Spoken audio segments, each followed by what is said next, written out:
Okay, folks, this is basically my second little section here where I want to give you some insight about how to be prepared.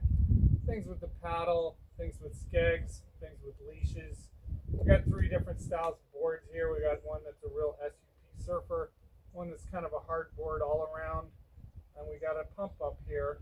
Now, one thing you want to be really concerned about is this skeg.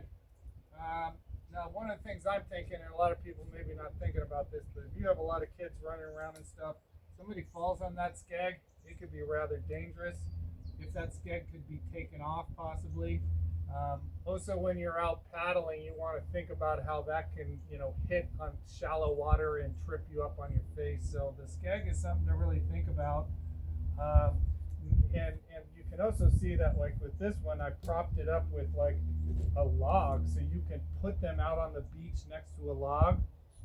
And then that brings up issues with the leash. Basically, the leash you're probably not going to need unless you're using a surfboard or out in the rivers or something.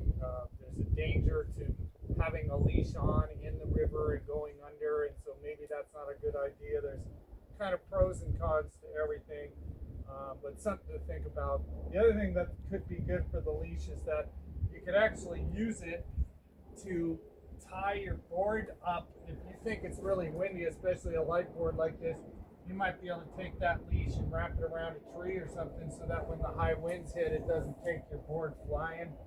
I like the idea of using the leash here where I can actually, hook it up to this handle, and then you can do things like this and lift it up over rocks or whatever, but you're not going to really be able to do that with certain boards that don't have something to tie it to, so it maybe depends. And then the other thing about the paddle is that you may consider walking around like this, where you're using it as a brace as you're holding your board, so that when you're walking and stuff, you have a brace. But you don't want to do it with the tip down, because that's another thing that could break. The skegs could break, the tip of your paddle could break, and that could be a real bummer.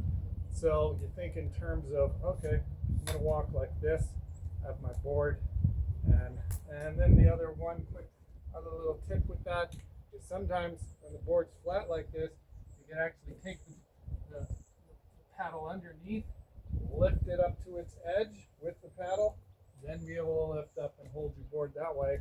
That usually is important when you got a heavier board like this one.